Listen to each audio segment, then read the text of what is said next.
Hello and welcome to day 2 of the Grand National Festival. What a day we had yesterday. Tom Lees alongside me. Let's just reflect on yesterday and a treble for Sir Alex Ferguson on Merseyside. Extraordinary. Protectorate. Already a happy Fergie. Mon morale starting to look beyond ecstatic. Clandid his oboe, back of the net. Yeah, clandid his oboe, won the King George a couple of times. Great to see him to win another big one. Well, Mark, the cheek pieces went on yesterday and it was really fascinating to see the effect they had galvanised the old horse. He's 10 years of age now, but he's no back number, a bit like his part owner, Sir Alex, who was absolutely on top form on TV. And don't forget, Paul Nicholls, and this will be a factor through today, through tomorrow, Grand National Day, where he's got Yarenki, big price outsider. He's got a chance, by the way. Nicholls drew a blank over the 4 days of the Cheltenham Festival. He has been in absolutely tanking form the last couple of weeks. He came into the meeting with a dozen winners for the 14 days coming into Aintree. He was knocking them in left, right and centre yesterday, possibly more of the same today. He's got some good chances, Paul Nicholls.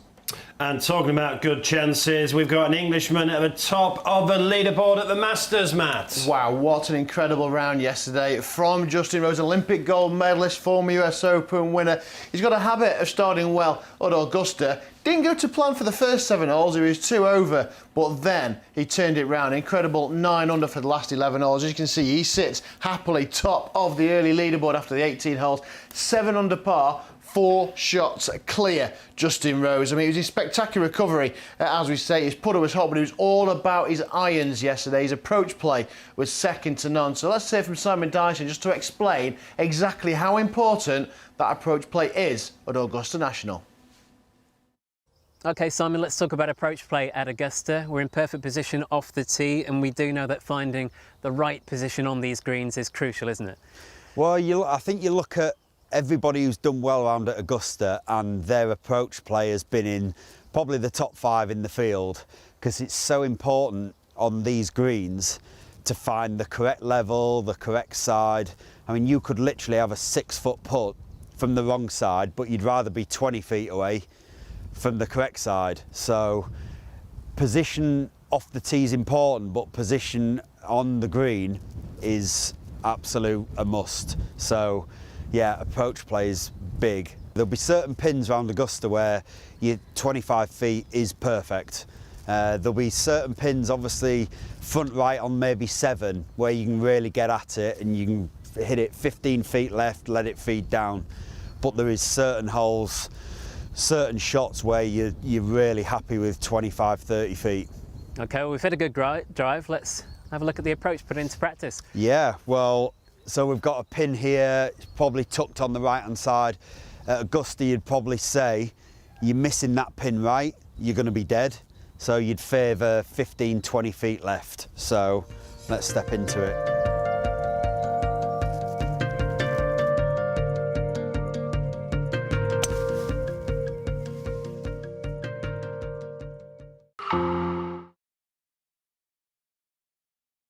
We'll never know where that landed, but Justin Rose, as we say, how important that approach play is at Augusta. Great to hear from Simon Dyson. Lots of footage on our social media channels, but he's 130 favourite, Justin Rose, to convert that 4-shot lead into a green jacket come Sunday night. But look at the names in the chasing pack, headed at 15-2 by the 1 under par Jordan Spieth. More on him later, Mark. Yeah, let's leave the golf for a moment and turn our attention to day 2 of the Grand National Festival. The stands will be quiet, but it'll still be Ladies' Day on the Friday.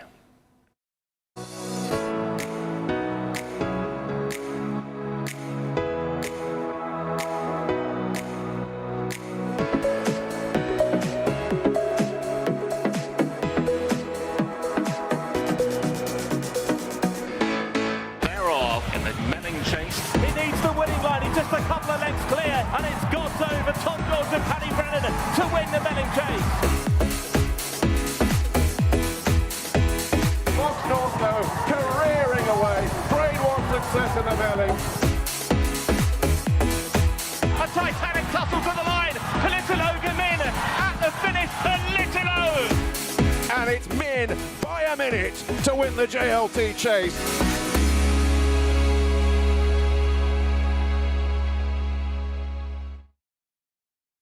Yeah, no crowds, but we didn't have a meeting at all last year, so great to have great racing on today, Tom. And what are you most looking forward to? Honestly, the sight of the speedier horses winging their way over the famous national fences in the Topham chase. Wide open the Topham. That's why we're each way 6 places. Well, it is a key race to be having a bet in, because I think for the sheer thrill and enjoyment of seeing those really classy, talented, slick jumpers, and of course they've got to be accurate and they've got to be very, very swift today, because with the reduced distance, these are horses who many of them wouldn't look out of place in the big race itself, but of course they're going to have to be nimble today. Big pace on going down to the first. It'd be interesting to see what makes it. I suspect if you gave me £1 right now, I'd suggest that whatever the outcome of the race, the horse that will lead them over the first and over the first few will be my sister's horse in the yellow and purple, Storm Control. Big white face. He likes to bowl along. He will be handy and then some. Because I think those at the front always seem to have a good chance in the Topham, because you stay out of trouble as well, don't you, at the front? There's certain certainties in life, but I think if you say, will he be right in the van or actually leading them, I would be absolutely astonished if, unless something goes wrong at the start, he isn't right there. Does he have a good chance? Well, you said to me something very pertinent this morning, Mark, when I walked in. You said it's a front runner's race. Let's hope it is, because he will be the front runner if all goes to plan. Whereupon, obviously, he'll need a bit of luck with those big fences. First time he's seen them in a race environment. But yeah, I'd like to believe he has an each-way squeak. More from Tom later throughout the morning, but we start at 1:45 with a handicap hurdle, and we have 5 places each way on the Patemps Network handicap hurdle. How do we bet, Matt? And then I'm going to tell you a very, very good stat. Oh, looking forward to that. He's done his homework this morning. Yeah, really competitive opener. If it was a tough day yesterday, it doesn't start much easier on Friday, but we have got a winner in there somewhere. 5 places each way to give you a bit of extra each way value as well. The Skeltons kicked off with a winner yesterday. They've got the joint favourite Wild About Oscar, who adjusted enough last time out. You Toxeter could still have plenty to come, you'd imagine. 6-1 joint favourite with Nicky Henderson, who's got such a good record in this race. Mr. Coffey there with Nico de Boinville on board. Edward Stone, worth a step up a trip now. He settles better, 15-2. Monte Cristo again for Nicky Henderson is at 8-1, and then it's 9-1. The Irish challenger Tronador right down the bottom of the weights. Look, 6-1 the field, but we have 5 places each way in the opener, Mark. Thanks, Matt. Right, Tom, let me tell you this stat. Friday often belongs to Nicky Henderson. I remember when Betfred had a pitch at Aintree. He had a cracking Friday. I think he had 5 winners one year. We ran out of dough on that pitch. And thanks to Paul Keeley in the Racing Post, I can give you this stat. Since 2011, there's been 63 races on the Friday, and Nicky Henderson has won 18. Well, drill down into this 145. The last 7 times it's been run, 3 of them have gone to the Henderson stable. So it's a race he likes to target. He's got this Monte Cristo. And he's got a couple. Yeah. With Mr. Coffey and Monte Cristo. Particularly the name I was going to highlight is Monte Cristo, who's high enough in the weight, but that's for good reason, because horses are handicapped based upon proven ability. Yeah, and I think Monte Cristo actually ran a not bad Coral Cup. 11th, doesn't look great, but if you actually watch the race back, it was badly hampered. Well, he was. Finishes really well. He does finish really well, and had he got a cleaner jump at the last, you might say he would have finished even closer, so you can maybe upgrade that a £1 or 2. If he wasn't hampered, he'd have been placed in the Coral Cup. But it's wide open. I think this is a really good day, Mark, and I'm not just talking explicitly about the 145. If you're the kind of punter in a Betfred shop normally who's online right now watching this preview and you're saying, how do you tackle Friday? It's a great day for the each way, lucky 15, lucky 31, the combination bet, stretching them out in these big fields. And you've got the likes of Amour de Nuit, first time cheek pieces, that man Paul Nicholls, first 3 winners yesterday. Go through them. Tronador, what's the story with him? We've only seen him once since that OK run in the Fred Winter 12 months ago. You go through them, the top one that Matt mentioned, Wild About Oscar, 4 wins this season. When he ran in a Grade 1, he was only 7-2 for the Shallow Hurdle at Newbury at Christmas time, for which incidentally he wasn't good enough. But other than that, he's been getting the job done, 4 wins. Solwara 1, 2 from 3 over hurdles. We mentioned Tronador. What about right down the bottom, getting in by the width of a fine coat of paint, Amarillo Sky for the Tizzards. Stable have had a wretched year, and yet This is a meeting where Colin Tizard They have a historically... great record at Aintree at this meeting, yeah. And I wonder about this guy because there's a couple of things. If you see his run at Newbury earlier this season, he was behind a horse called Dusart. He runs in the 220. He's a real dark horse. Now, if that form is to be believed, and the way he won from the front at Exeter last time, the handicapper has punished him, put him up £13, just enough to get into this 145. OK, what about Edwardstone, 5th in the County Hurdle? Here's a point, and this is very important. 7 winners on day 1, obviously. How many of those 7 winners yesterday were at Cheltenham? How many of those competed at Cheltenham? 0. I am concerned about horses who had hard races at Cheltenham. That applies to the horse we talked about previously, Monte Cristo. It applies to Edwardstone. Both have each way chances, but that has got to be a factor. That didn't happen by accident. No Cheltenham Festival winner, I beg your pardon, no Cheltenham Festival runner was a winner yesterday. Shunter ran quite well. He ran quite well. He didn't jump that cleanly. He showed the effect of 2 hard races, Kelso and Cheltenham, 12 days apart. It's only 3 weeks on to Aintree. He didn't have enough in the tank to go and win the race. Yes, he ran well. Well doesn't pay the bills. Right, selection time then for the opener, Tom. Down the bottom, right down the bottom, number 22. Look to the sky, Amarillo Sky, each way. I'm going to stick with that Nicky Henderson start, and I'm going to go for Mr. Coffee in the opener. Matt, your selection for the Handicap Hurdle, and you've got one of your mates' selection as well, haven't you? Yeah, one of my 2 mates that Mark alluded to yesterday. Look, at a massive price, Cateson, won at the track and trip earlier on in the season. Mid-condition, further back in 4th, giving him £6 on that occasion, and he was just behind Wild About Oscar. Utah, so on a strict form line, Wild About Oscar 6-1, Cateson around about 33-1, and has course and distance winning form as well. So look, 5 places, why not have a dart at a big price? But you've heard from us. What about Ryan Manny, Grand National winning jockey? He's got 3 rides at Aintree this afternoon. He's not in the first, but he did have a pick. Wild About Oscar is a horse I actually know more than I should. I'm a friend of the owner. So I talked to him a lot about his horses, and Wild About Oscar is a real nice horse. The only thing I would say is that I personally, luckily I'm not a trainer, but I personally would have liked to have seen him in a grade 1, grade 2, something like that. It's quite a big ask for him to go and carry top weight in a really, really competitive Aintree hurdle. They would be very happy with his win last time, but you know, he didn't win as convincingly as he had done in the past. So look, he's favourite. He's certainly there to be beaten. But it may be better looking at something a bit further down the weights. Yeah, and he kind of keeps the weights down for lots of progressive youngsters, likes of Solwara. One caught my eye for Neil Mulholland, and even Pressure Luck. He was second to Good Ball at Newbury last time. Yeah, there's some real nice types, but I'll tell you one that caught my eye was Master Debonair. He was really nice and progressive when he was with Colin Tizard, and you know, for whatever reason, Tizards have, you know, the horses aren't in the best of form. He's since moved stable, and it's first run for Harry Fry. You know, it's a horse that I thought, you know, did have a real bright future with a lot of ability, and I think he's in there off a nice enough weight, and track will definitely suit him. And you know, Sean Bowen, I think, is one of the best guys riding out there at the moment, so I think he's got a great chance. There we go then, Manny. I think Master Debonair's got a huge price for Harry Fry. Obviously, he's got You Know What I Mean, Harry, running tomorrow as well. 20-1 with Sean Bowen on board. And I did mention Pressure Luck as well. It was a good second last time out. Don't discount him. Look, we're 5 places. Why not have a couple of darts in the opener, Mark?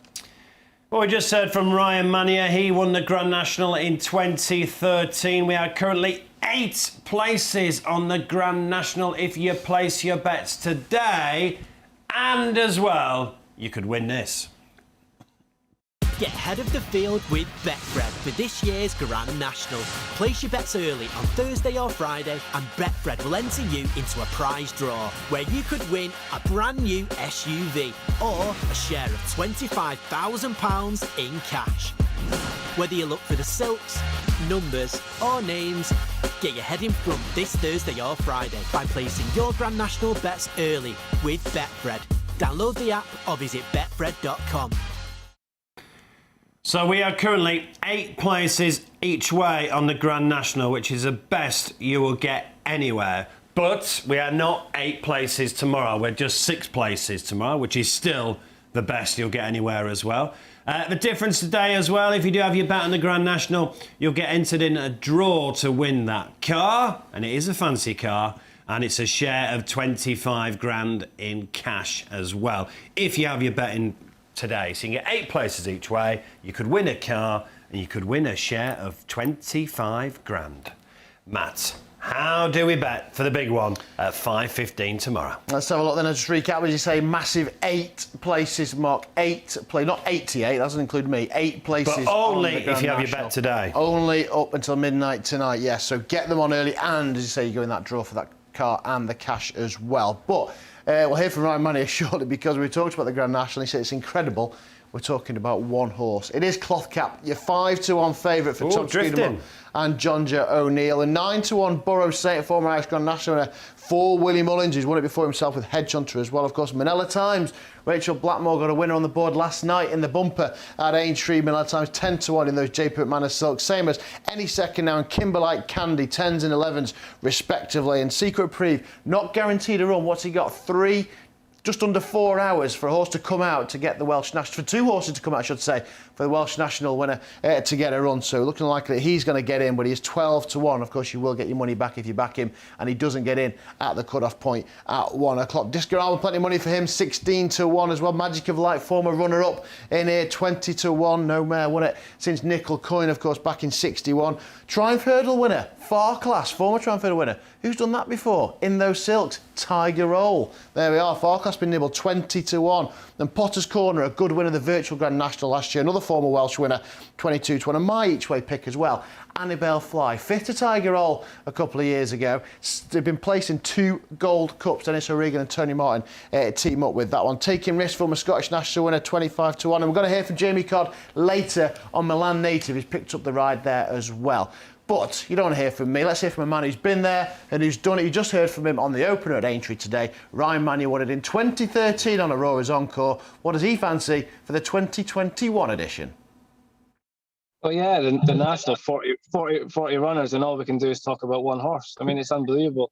Cloth Cap is just, £14 ahead of the handicapper, and John Joe O'Neill must have been sending the handicapper bottles of whiskey all season. I mean, it's unbelievable.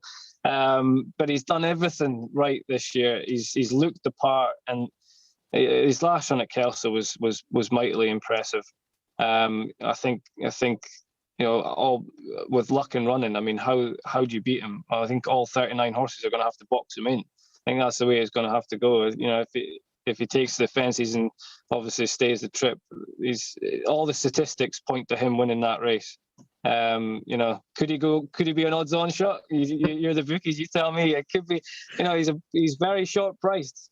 Is there anything else from left field? So the Irish dominated Cheltenham. Maybe hopefully this one can stay in Britain. Anything else from the north, or one that catches your eye at a bigger price?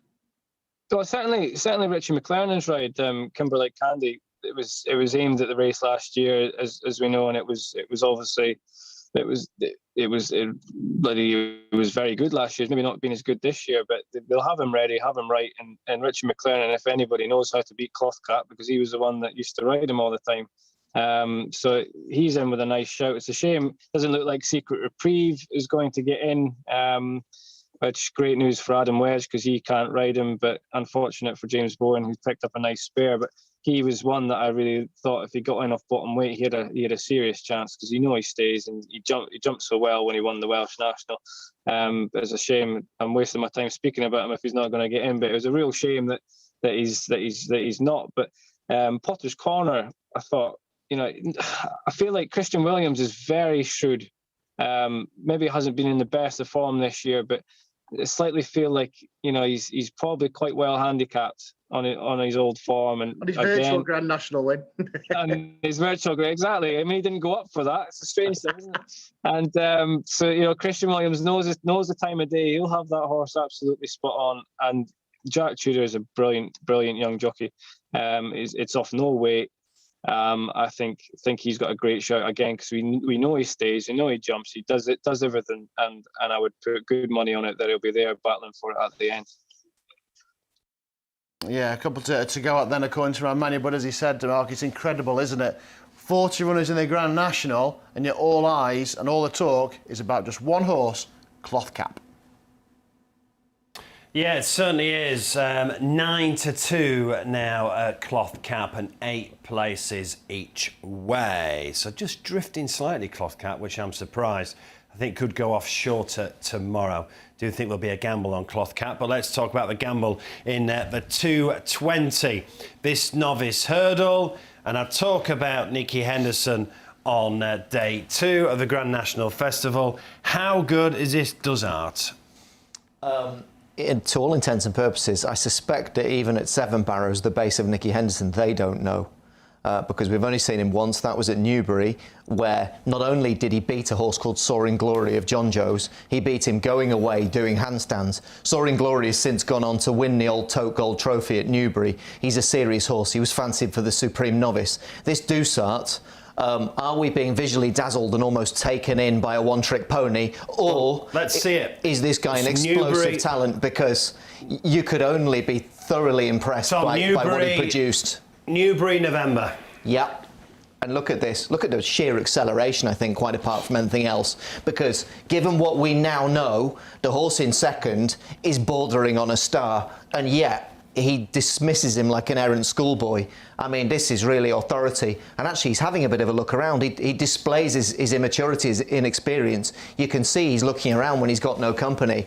But that rapid acceleration, you'd think that the flat speed track here is going to absolutely play this to his is strengths. Belfast Banter, by the way. Well, this was a massive day. Won the county hurdle at double carpet 33-1. Yes, trained by Peter Fahey, ridden by Kevin Sexton. Massive day for this combination, and yet there was no fluke about this, because despite the price, proving what great each-way races these handicaps are at the festival, Belfast Banter comes through hard and true at the end there. The white colours of the Blue Star. Old Petit Mouchoir, the 10-year-old, staying on into second. No match for the winner. Great day, that. Let's see, this is Ajero winning at Huntingdon, Tom. Well, Mark, this Ajero has been a model of consistency. This is the 4th of 4 victories this season. Ludlow, Kempton, Market Raisin, latterly Huntingdon. Again, a flat speed track. That bodes well for this test here at Aintree this afternoon. Kim Bailey's had an excellent season. Didn't quite play for him at Cheltenham. Perhaps, a bit like Paul Nicholls, redemption comes at Aintree. Take him seriously. And finally, Tom, any news? Well, the news could be that Neil Mulholland could have one up his sleeve, because this horse, the clip we're seeing now is at Cheltenham in December, where actually he found one too good. But if you look at the broader picture of his season, a run that particularly stood out for me was the way he went about winning his bumper, funnily enough, at Exeter. That was a brilliant performance. Since then, he's been second, he's won a race, and he was well fancied when they took him up for the Grade 2 at Kelso the last day. Unseated early on, I wouldn't hold that against him. He's got a right chance today. Third time lucky, second in a betting, that's 6th in the county hurdle. But Tom, let's just go back to Dussart. Why have we not seen Dussart then since the 5th of November? Well, it absolutely must be that, number one, there must have been a bit of a niggle or an interruption, something in that horse's preparation that meant that they couldn't bring him out, perhaps for Newbury in February, perhaps obviously trying to get him geared up for Cheltenham. But also, there must be a belief, if there was ever a doubt about that, why would you risk a talent as precocious as this one when you've got a major spring festival at Aintree as a valid alternative on a track that will suit at a time when the ground should be very much in his favour? So I probably would have liked to have seen a run in between. The absence between runs from the clip we've just seen to today is 156 days. Will that be a problem? Well, we see how sharp he was on his only ever appearance. So not only has he done it after a break, he's done it with no preparation whatsoever in terms of racecourse experience. Will he be as good again? We will only find out at 2:20, but he's precocious. He is the dark horse on the card. And we should give a mention to Hugh Gree as well, trained by Paul Nicholls, 4th in the Fred Winter. 5 favourites in the last 3 favourites in the last 9 years, of course, isn't it, for this race? It's all about Dussart for me, this, Matt. 7-4 favourite, Mark. Not going to get that rich backing him, but maybe just wait till 12 o'clock if you fancy that one, because I'm sure Fred might have something up his sleeve. But he's 7 foot. He's a half brother to the great Simon Sigg, of course. There's been lots of talk about him, but it is a concern. We've not seen him since the beginning of November. Third time lucky, must finish ahead of Belfast Banter. He's a stone better off, £14 for 3 lengths at Cheltenham. And Hooger, I'm not sure if he's going to be good enough. Fourth in a handicap, step up to Grade 1 company. I know he's only a 4-year-old. So selection time, big man. Do you know what? I wrote about Any News yesterday. I think he's a big price. He's drifted to a big price, but I had a good look at this last night. I'm going to go with a Gero on a 5-timer. He's run at Huntingdon, Ludlow, Market Raise and Kempton, all fast tracks. And I think the better the race, the better he's going to be. I think that's what it's about. We're not going to get to the bottom of him. 17-2, huge each way for me. I'm going to go for Nicky Henderson. He knows what he's doing, by the way. Don't just forget that For Pleasure was third in the Supreme Novice and finished ahead of third time lucky at Cheltenham earlier in the season. That aside, I think the big man's got a point. He was wrong and then some about 5 and 20 yesterday. I'll forgive him that because I'm a good man and an honest and a generous one occasionally for him. Any News, Neil Mulholland deserves a winner on the big stage. I think he might get one today. Big price each way. Well, let's get the very latest from the track and join our man at Aintree. It's Rupert Bell. Well, welcome to day 2 of the Grand National Festival. What a view from the top of the grandstand, looking out over this famous race course with the Grand National fences, of course, way in the distance. We've had a bit of overnight rain, but it's no more than a little, I should stress, and so the going remains good to soft currently. We had some great racing yesterday. Today, well, some real highlights, and Chantry House trying to back up his Cheltenham win. Then we've got a race over the Grand National course with the Topham Chase. That looks a very competitive race. I've obviously got family interest in 2 for Gold, but I think the horse I'm really looking forward to seeing is Espoir de Romay. Kim Bailey's horse looks to be an improving horse, and I think could be one of the value bets of the day. And we'll talk about the Mild May a little later, but let's just turn our attention back to the golf. Matt, not the greatest rounds for Rory McIlroy and Lee Westwood. Lee Westwood's been playing so well. Yeah, he was out early, wasn't he, Lee Westwood? But it wasn't great. A 78.6 over par for Lee Westwood. A former Masters winner as well, Sergio Garcia, struggled 4 over par, the same as Rory McIlroy. That Grand Slam may have to wait at least another year, although great stat from Dan Walker last night that in his first round of majors since 2015, he's 32 over par, rounds 2 to 4, 64 under par. Incredible. Rory could get back into it. He did the same last year. And Bryson DeChambeau, or Bryson DeChambles it was at times yesterday, he too shot a 76, 4 over par. But one man who is in contention, I mentioned we'll talk about him again, is Jordan Spieth. He recovered from a triple bogey 7 at the 9th hole. He was out of position badly there behind a tree. He was out of position on 13 as well, the par 5. But he recovered to shoot a 1 under at 71, and he's just 6 back off the leader, Justin Rose. And Simon Dyson expects the rejuvenated American to be bang there at the finish on Sunday night. OK, Simon, let's focus in on another one of the top players at Augusta. It is Jordan Spieth, and I know in particular you like his game on and around the greens. Yeah, I just think the variety of shots he has, the repertoire of shots, that's why he does well. You know, he's not the strongest tee to green, but his imagination is almost like a right-handed Phil Mickelson. You know, there's not a shot he can't play. And you've seen him chip in, you've seen him hold 40 feet, 50 feet putts, you know, and he uses a lot of imagination, and I think that's key around Augusta. And with the undulations of the greens, if you are out of position, it can be very tricky, can't it, to get up and down? Really tricky, really tricky. I mean, sometimes you're looking at a chip, if you're in the really wrong position, and you're thinking, if I get this within 10 or 12 feet, I've done well. OK, so look out for Jordan on and around the greens this week, and let's see what he might be up to.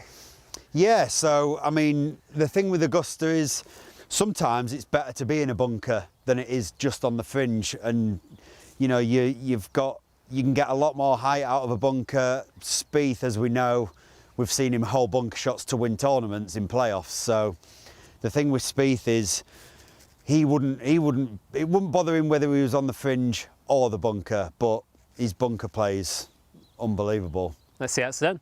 Let's have a look.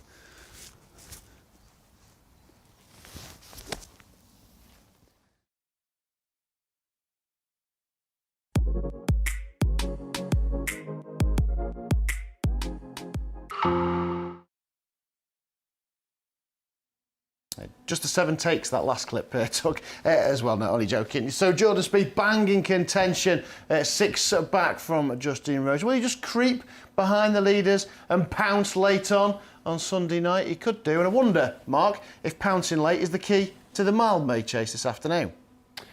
Well, it could be, and we have got Chantry House, haven't we, which, of course, won at Cheltenham, won the Marsh Novice Chase. I think that's what it's called now, isn't it? The old RSA, isn't it?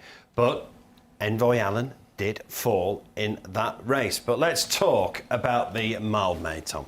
Let's talk about the Mildmay. Really good race, this. Scratch number 6, put a line through Silver Hallmark, so 7 runners for this year's renewal. Obviously, we are working through a list of horses, some of whom... And this key theme, again, if you're just joining us, none of yesterday's 7 winners featured at the Cheltenham Festival. So I think it's really important to try and weigh up what impact, win or lose. But if you, again, keep going about Nicky Henderson, his record of Cheltenham winners at Aintree is very good. 8 out of your last 11. Well, we'll see how that one plays out today, because we've already been talking about the likes of Monte Cristo, we've been talking about this Dusart, and now we move on into this 250, where we talk about Chantry House, who not only ran at Cheltenham, he won at Cheltenham. And yeah, you talk about... And that's the start, 8 out of 11 for Cheltenham winners. Sure. For Nicky. And not only that, he beat one of these who reopposes. You got the 1st and the 5th from the Marsh Novices Chase. Shan Blue. Let's see it. Was in 5th that day. Well, I think the really intriguing thing about this, Mark, he was taken wide. He plotted a very deliberate wide course in the Marsh Novices Chase, stayed out of trouble and came there with a wet sail. Really important to note, the horse in 2nd is Fuzil Raffles, who pulled up far too early for anyone's liking yesterday. This was a stable 1-2, but what impact did that have on old Fuzil Raffles, and how much of a shift did Chantry House put in to get his head in front on the big day? Is he ready to go again only 22 days later?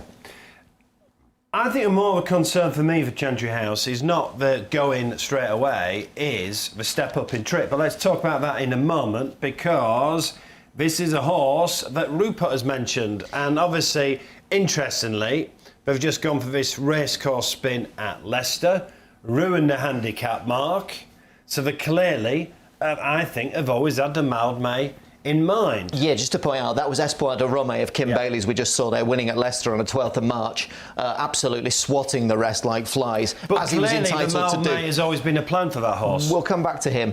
This race, you're seeing, the horse in front is Monkfish. So this, going back to Cheltenham, Monkfish winning very easily, but the horses in 2nd and 3rd both reappear here. They are Fiddler on the Roof, Colin Tizard, and his stablemate back in 3rd, the Big Breakaway. Both of these two serious pieces of kit in their own right. They had no match for Monkfish on this day. Take him out, you would have had a 1-2 in a Cheltenham Festival novice. 2 good horses, both have their chances. Again, similar questions apply. Only a 23-day break in between. Is that enough time for them to recuperate and rebalance and actually have the zest back in the legs to go again today? Go back to the 2nd clip, Mark, and this is important. Espoir de Rome, 3 performances this season we've had from him. He won at Huntingdon.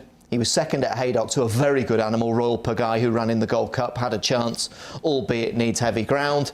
And then the clip we've just seen at Leicester, where he beat the Bay Birch. Form like that, nowhere near good enough on the bare form. However, well, it was a racecourse spin, I think, with obviously this race in mind. Everything about... When you know, Nicky Henderson's plan was not the Mildmay, was it? Nicky Henderson's plan was always the RSA, or whatever it's called now, the Marsh Novice Chase.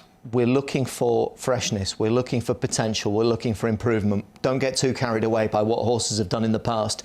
The handicapper will tell you, if you look at the official ratings, and this excites people like Matt Humes, if you don't sleep in an anorak under a duvet, you probably don't care too much. It excites you as well, to be honest, Tom, doesn't it?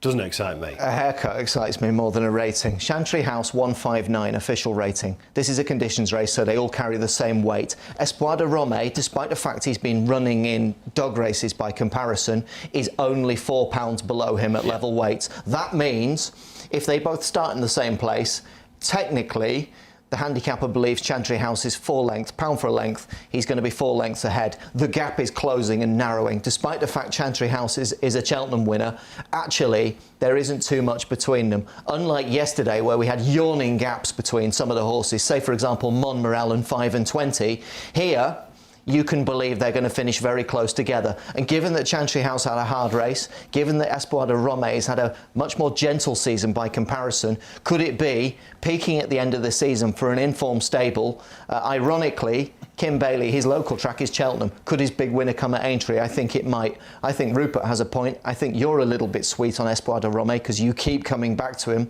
I like him as well. I think it might be a minor surprise here. Well, let me ask one more question about Chantry House. Look, I think Nicky Henderson quite easily have the first 3 winners today, but what about the stepping up in trip?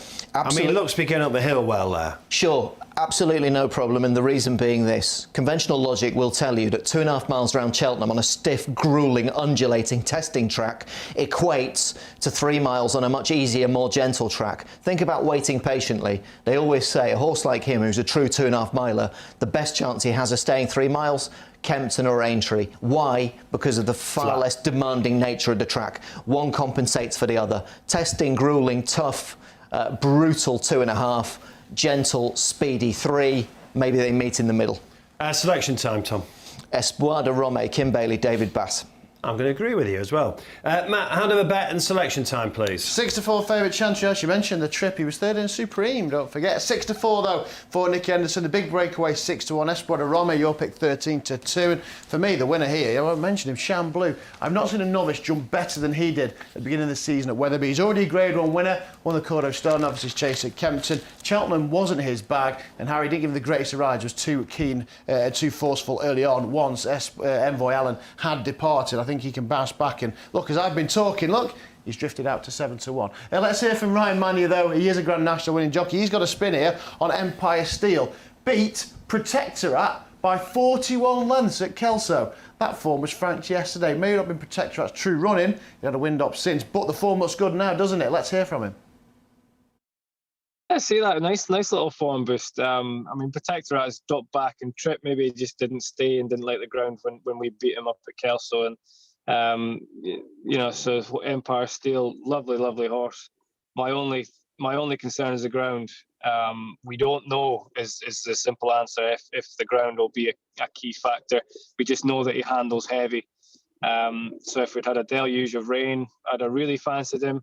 But as it stands, we'll just have to really just hope for the best, and you know, we'll find out if he appreciates the sound of surface. Well, Empire Steel and Espoir de Rome are just the 2 horses in here, though, Mark, and we've been talking about it, who didn't go to Cheltenham. Could that be a factor? Well, it was yesterday. We could get proved badly wrong today when all these Cheltenham horses hose up and win. That is the beauty of racing. Let's turn our attention to the 325, which is now the Marsh Chase, but let's call it by its proper name, the Melling Chase. Another Grade 1. 4 favourites in the last 9 years. You've got Moscow Flyer in the past, Masterminded, Sprinter Sacra. It is a very, very good race. How do we bet for this Grade 1, Matt? Well, there's been a bit of money this morning, and I think rightly so. I think the winner is at Fakir Dudery for me. He's just got to run a second ice. He deserves to get his head in front. He's been second here at Aintree before as well over hurdles. His only disappointment came over 3 miles, but he's been nibbled 5-2 to win the Melling Chase. Politolog didn't go to Cheltenham, had a late setback, 11th hour setback, but he's a former champion chaser. Well, he did go to Cheltenham. He did go to Cheltenham, but he stayed in the stables, 3-1. Well, he even got out of the stable. Dashel Josh is 6-1, beat Master Tommy Tucker in that Ascot Chase. That was a grueler though, wasn't it? 6-1 and 15-2. They're split by Notebook, a very good horse over 2 miles. Stepped up in trip this afternoon at 13-2. And Nutswell, 11-1, beat Clondor Castle over this course and distance back in November. And he was second in the Grade 1 Bowl yesterday, so that form looks really good as well. For all intents and purposes, Mark, there's money for the favourite, but it's an absolute belter, this one. Tom, the clip we've got to watch is the Ryanair. Obviously, second Fakir Dudery on this day, but second to a very good horse. Second to a very good horse called Allaho, yes indeed, when the Irish were ruling the roost, and indeed managing second here with Joseph O'Brien's Fakir Dudery. Problems here. Fakir Dudery, Matt Humes has just talked him up like the second coming.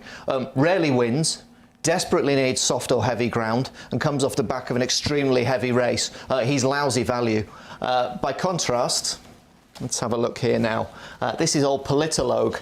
This is finishing second to Min in 2019. He won this race in 2018, Politologue. And let's just clear up, he was at Cheltenham, and it was literally just before the race in a pre-parade ring, they found a tiny bit of blood in his nose, and all has been well since. He's a wonderful horse. 22 runs over fences, 10 of them victories. Back to 2017-18, you mentioned his win in this race. He also won the Tingle Creek. He's a Queen Mother Champion Chase winner. He's won another Tingle Creek. Second to first flow at Ascot in January. Proper horse, but for old Father Time waits for no man. He's now 10 years of age, and yes, he's fresh, and yes, he has a chance, but surely there's got to be something with less miles on the clock that you consider taking him on How old's Candace Obo? At a bigger price. I hear you, and I hear you right, and Politologue has a chance. He's got a much better chance than Fakir Dudery, about whom Matt Humes has gone goo-goo. I have to say... So why are you not keen on Fakir Dudery? It's getting backed. JP McManus, Joseph O'Brien. People being sucked into been placed in some very good races. Yeah, OK. So if you're having a win bet... He's got some entry form. Yes or no? If he's placed and you back him to win, do you get paid? Or do you stand there with empty pockets? Rarely wins, poor strike rate, hard race at Cheltenham, will hate, not just dislike, will hate the ground. He has to completely defy that. If you talk to Joseph O'Brien or indeed to Brendan Powell, his assistant, they will tell you they'd be out there rain dancing right now if they could. They'd be sabotaging the watering system and pouring it onto the track to try and enhance the chances of that Fakir Dudery. He's a brilliant horse. He's a massive talent. I was at Fairyhouse working for RTE the day he won the Drinmore in December 2019. When he gets his ground, he's a proper weapon. This ground is not Fakir Dudery ground. He will have to defy that. I'm not saying he can't win. I'm saying he has to have there are factors he has to overcome. And he hardly came close to beating Allaho, did he? He was 100 lengths behind, toiling in behind. And he had a hard race in doing so. That's 3 big negatives. Strike rate, hard race, ground. The right to reply, Matt.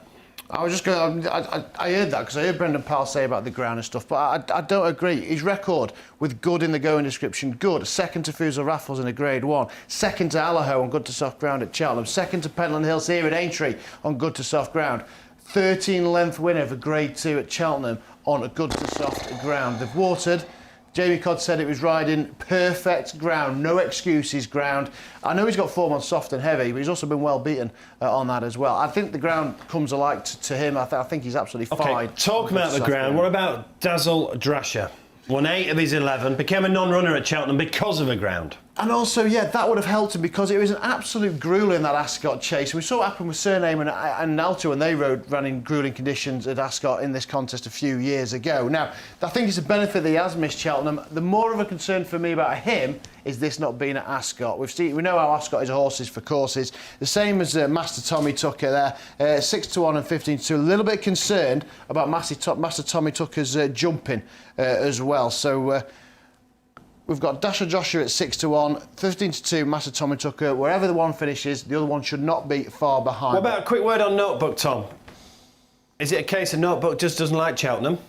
No, I wouldn't go that far. I think Notebook's a real speedy horse, and Rachel Blackmore got a winner on the board late yesterday. Do not dismiss Notebook. Speed, and actually this track will suit. You think the speed emphasis at Aintree, stepping up to 2.5 miles, that will be very much in Notebook's favour. Certainly wouldn't dismiss him. The only one I'd dismiss out of these, and this could be another Boston Bob Tiger Roll moment, but on that ground with his strike rate, off the back of his hard run, Fakir Dudery is the one you've got to be afraid of. That is a value trap at those prices. So what is your selection? The selection, completely contrary to the nonsense that's been spouted by the man behind me, is Master Tommy Tucker, who's extremely lightly raced for his age. He's a fresh horse, he's a free goer, second in the Ascot Chase, very impressive at Kempton. And if you think, he's only had 12 runs in his life. There are 10-year-olds, and then there's this guy who's got 0 miles on the clock, loads of ability, loads of talent. Who's he trained by? Oh, just the fellow who had the first 3 winners yesterday in rattling good. No, he didn't have the first 3. The Skeltons had a winner in the first. All right, Contrary Mary, 2 of the first 3, Clandes Obo and Monmorel. That'll do for me. Paul Nicholls is absolutely flying. Thank you for pointing that one out. Master Tommy Tucker, each way, great price. What was he, 15-2, Matt? That smacks of good value to me. Yeah, I can't believe he's a 10-year-old. We've hardly seen him, have we? Right, coming in, big man selection, and I believe you've been talking to one of your few mates in the world. 15-2 Master Tommy took his 5-2 get around. He's at the deck 3 times. He's won a 4-horse race, a 6-horse race, and a 2-horse race. But anyway, we're only splitting hairs. Fakadoodery for me. Don't listen to this, man. Where did we get him from? 5-2. It is a little bit on the skinny side for a run of second-itis, but I'm going to stick with him. And he's one of the big Irish hopes of the day. So let's see what Jamie Codd thinks of these chances in the Melling Chase. Yeah, no, he's been a fantastic little horse. He's not over big, but he jumps well, and he, yeah, look at. I think the trip is going to suit him. 2.5 around here. It will really suit him. He didn't run a Fairy House. They've obviously left him for this, thinking that entry will suit him a little bit better. So, it's hard to, it's hard to knock them for doing that. This is a competitive Grade 1. For the horse, for me, is Politolog really here. He's missed the Champion Chase this year, obviously won it last year, and maybe that coming in on the back of that, he's going to be fresh and well. Paul Nicholls' horse is in great form, a couple of winners today, and he probably is the best horse in the race, being a previous Queen Mother winner. So I'm going to go with him. On the back of Paul's horse has been in such good form, and probably being the best horse in the race. And Jamie Codd is with us tomorrow. I think he's got a chance, in the National. Milan native. And he's certainly got a chance when we're 8 places each way, aren't we, Matt? We certainly are. Massive 8 places each way on the Grand National, but it all just seems to be centring around one horse. Of course, it is a Cloth Cab. He won at Newbury. He won at Kelso. He is 9-2. He's been nibbled last bit on there. 8 places. It's a race that John O'Neill never won as a jockey, but he'd put that record straight in 2010 when victorious with Don't Push It, giving Sir A.P. McCoy his one and only Grand National success. So Rupert Bell popped down to Jack Dodds Castle to speak to the trainer about the Grand National favourite. First up, John Judge, this must be so exciting to have a horse going in with such a weight of expectation in Cloth Cap going for this year's Grand National. Yeah, it's very exciting, really. He's very well in at the weights, so you can understand why everybody is pushing him forward. He jumps and he stays. He seems the right sort of type of horse for the race, really. And he'll never get in better again, will he? It's been a revelation, though, this season. I mean, he was all right before, but what's been the transformation into turning into such an exciting horse? Well, the plan started early last year, and of course it was all disappointments, so nothing went right for him, really. And this year he just come back in and he's in great form, and he's settled in to work really well, and he went to Cheltenham and he had a lovely run, finished 3rd, and then we went for the Ladbrokes, and that went really well, and it just all happened, really. And describe him as a horse. Is he complicated to train? Is he quirky? Is he very much his own man? He is very much his own man. He's not difficult to train or anything like that, but he's fussy and he's a bit of attitude about him, he likes to be on his own a bit, he likes to do things on his own in his own circumstances, really. But he's pretty adaptable, and he goes with most things. He is a little bit like Don't Push It, really. He used to be always trained on his own and just join in on the work, and this fella's a bit similar, really. For you to win another national, it was huge when Don't Push It. You say a really classy horse. There's a lot going on, but this might feel like after we missed it last year, but to come back and you be the winning trainer, you've achieved a lot. Would this feel very special? Oh, of course it would, yeah. Listen, everybody loves Cheltenham, and Aintree is the be-all and end-all for jump people, and to win another national would be fantastic, really. But to have a runner in it and have a live chance, I mean, it's fantastic, really, and we just have to wait and see on the day what happens. But we're very happy going with him, and let's hope we can get him there safe and sound, and that's my job done. John Joe O'Neill, shocking lucky as a jockey in the Grand National, but he won it in 2010 with Don't Push It, as Matt said. Let's just bore people, Tom, very quickly. So the weights for the Grand National are framed by the handicapper, and they're framed in the middle of February. And if he was doing them again now, Cloth Cap would carry an extra stone, basically. That's correct, because after the cut-off date, he ran in the Premier Chase at Kelso. He absolutely demolished them. So that's why you'll hear people say he's a stone well in, won't you? That's absolutely right. If the handicapper was able to make a reassessment based upon what he now knows on the evidence that's been produced since the cut-off date, he would be significantly higher in the weight. So that's the idea, that he's well in.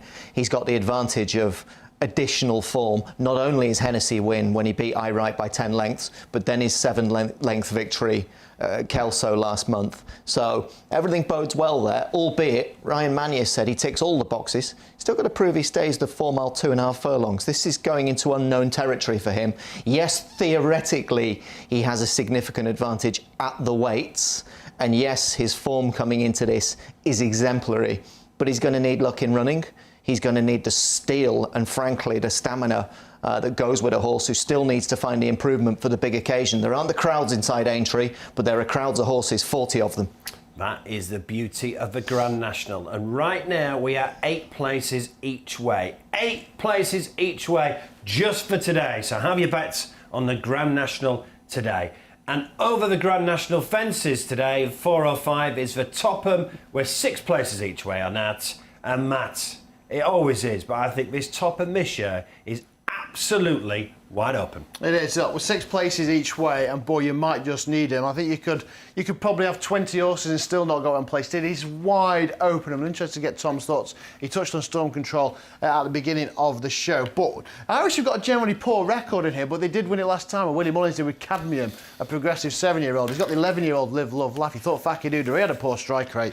This fella's is even worse, but he's 7-1 favourite. So we can look elsewhere. Nick Henderson, he got a great record in this race. Won it twice in these silks with Morphileur, of course, the man. Daryl Jacob on board, 15-2 for Caribbean Boy.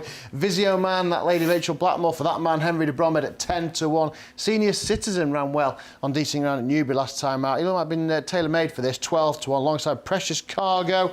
Modus in there at 12-1. He's a kind of quirky character. This might suit him. He was 3rd over Track and Trip in the Grand Cephalon. I can go on and on and on, but there he is. Storm Control, 18-1. And as you mentioned, Mark, like Two for Gold, who I'll give a squeak as well, they'll be up in the van early, and that could be the place to be in a decent ground Topham chase this afternoon. Well, but before we talk about the fad, let's talk about Storm Control then, trained by your sister. Well, he's fit and firing and he's ready to go. If we want to play this trends game, Mark, let's be honest, he was there at Cheltenham and he ran a big race, fading late in the Kim Muir. So he led him a merry dance for a long way until where it counted, whereupon he waved the white flag and was only good enough for 5th. So he won some prize money, but that doesn't pay the bills if you're backing him and you want him to win the race. Well, so we were each way 5 places on the Kim Muir, and we're each way 6 places on this. So, all right, each way chance then. Must have. Very definitely. She wouldn't be running him. She didn't think he was ready to go again. But let's be honest, he'll be prominent as well, which I think you need to be in the top. Mark, it's disingenuous for anybody watching this programme from the start to say, well, hang on a minute, your man is suggesting that horse X, Y and Z doesn't have a chance because they ran in Cheltenham, but actually the horse that we could get proved awfully wrong today. Yeah, of course, and that's the nature of it. 5 Cheltenham winners go in. Game of opinions, but you've got the likes of Caribbean Boy, 7th in the plate. Iblio was 3rd in the Grand Annual. This lad was 5th in the Kim Muir. All of them ran well at Cheltenham without being quite good enough. What impact will it have had on their preparation? We'll find out. What I can tell you, he's fitting well, he's doing everything right, he jumps like a stag, he likes to bowl along in front, and in a race where the Irish, Matt said they've got a poor record. I know Cadmium won it a couple of years ago. Only 3 Irish trained winners since 1979. And the other really good point Matt made was about that Live, Love, Laugh. He's on a 16-race losing spree. He rarely wins, so I'd be worried about him. Been in the frame the last 2 at Leopardstown, and let's see that. 2nd at Leopardstown. Trained by Willie Mullins. Obviously, they've aimed at the Topham. Yeah, this is a similar journey, and in fact, worn down late on, literally in the shadows of the post. They thought they had the job done, only to be mugged pretty much on the line. Excellent run, but it leaves nothing to spare in terms of a handicap mark, and he had a hard race in being beaten. This is Iblio at at Cheltenham, finishing third. Well, I just mentioned this, and he finishes hard and fast and late, head down in the drive position. Ran a good race. I really enjoyed watching that. I thought Iblio ran a super race. Never discount one of hers, but he does have a massive weight today, Iblio. That's a challenge. So you know about the long losing run for Live, Love, Laugh. You know about the poor Irish strike rate. You know about horses who potentially could be impacted by their Cheltenham run. I'm interested in horses who potentially are going to front run and will have enough gas in the tank off a low weight. So, small each way chance, Storm Control, definitely. He's going to really enjoy this test. If he can get the run of the race, he'll be bounding round there with his ears pricked. The same comment applies, and I think this will make a bold sight. 10 stone 3, Bryony Frost on board for the informed Paul Nicholls. What about number 20, My Way, gelding by Marteline? Only a 7-year-old, loves to go from the front, will be pinging round there. And one other name I wanted to throw into the mix, another Nicholls runner, Modus, who likes it at Aintree over the conventional fences. Yes, he's an old boy now, but with John Joe Jr. up for JP, you could well envisage Modus is going to run a big race. And the other name to throw in here is Visio Man for Henry de Bromhead. The owner of this horse, Alan Holsall, is a director at Aintree. And I wonder about Visio Man because he won at Kilbeggan. He sells prams, doesn't he? He used to. Isn't he the Silver Cross man? He was. He was. He's no longer the Silver Cross man. He's enjoying having sold prams once upon a time and owning plenty of winners, mainly with Henry de Bromhead. He's a lucky owner. He used to own Bishop's Road, who won the Grand National Trial 5 years ago, ran yesterday, incidentally. This horse, what about this Visio Man? Because he won off a stone less at Kilbeggan in September. They ran him at Naas, seemingly to protect his mark over hurdles. The Irish don't have a great strike rate, but I wonder if he's been mapped out for this. We shall see. Well, Tom, you've put up 25 of the 28 runners so far, so can we nail you down to, all right, there's 28 runners, it's 6 places each way. I'll let you have 2. Yep, for the reasons given, I want 2 front runners, and I want them each way at big prices. Storm Control being one? Storm Control being one, My Way for Bryony and Paul Nicholls being the other. Numbers 15 and 20 each way. I thought Pink Eyed Pedro might run quite well, and the other one I thought Modus in the was third in the Grand Sefton. Really I thought good Modus shout. might run quite well. Old boy, but again, I hate to bore you. Nicky Henderson's record in his race is fantastic. Won it on 5 occasions. Won it 3 years on a bounce. In 2013, 2014, 2015.